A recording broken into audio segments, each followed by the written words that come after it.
এবার বন্ধ করা হয়েছে পাকিস্তান নিয়ন্ত্রিত কাশ্মীরের সব মাদ্রাসা। বৃহস্পতিবার এক সরকারি নোটিশে জারি করা হয়েছে এ আদেশ। তবে পাকিস্তানের সরকারি কর্মকর্তারা অবশ্য সরাসরি বন্ধের ব্যাপারটি স্বীকার করতে চাননি।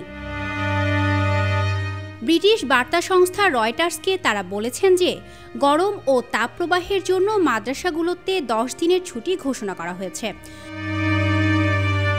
তবে পাকিস্তান নিয়ন্ত্রিত কাশ্মীরের ধর্ম বিষয়ক দপ্তরের পরিচালক হাফিজ নাজির আহমেদ জানিয়েছেন, পাকিস্তানের ধর্মীয় শিক্ষা প্রতিষ্ঠানগুলোকে লক্ষ্য করে যে কোনো সময় হামলা চালাতে পারে ভারতের সামরিক বাহিনী। মূলত এমন আশঙ্কা থেকেই বন্ধ করা হয়েছে মাদ্রাসাগুলো। রয়টার্সকে তিনি আরও জানিয়েছেন, আমরা আমাদের মাদ্রাসার নিরপরাধ শিশুদের জীবন ঝুঁকিতে ফেলতে চাই না। এ ব্যাপারে প্রতিক্রিয়া জানতে চেয়ে ভারতের পররাষ্ট্র মন্ত্রণালয়ে যোগাযোগ করেছিল রয়টার্স, কিন্তু কোনো কর্মকর্তা মন্তব্য করতে রাজি হননি। পাকিস্তান নিয়ন্ত্রিত কাশ্মীরের 2 অঞ্চল আজাদ কাশ্মীর ও গিলগিট বাল্টিস্তানে মোট 445টি ধর্মীয় শিক্ষা প্রতিষ্ঠান বা মাদ্রাসা রয়েছে।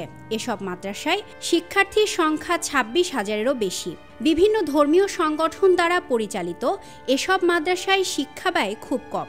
এমনকি অনেক মাদ্রাসায় পড়াশোনা করার জন্য শিক্ষার্থীদের অর্থ ব্যয় করতে হয় না। এ কারণে সাধারণ স্কুলগুলোর পাশাপাশি মাদ্রাসা শিক্ষাও বেশ জনপ্রিয় সেখানে। ইন্টারন্যাশনাল ডেস্ক, দৈনিক করতোয়া।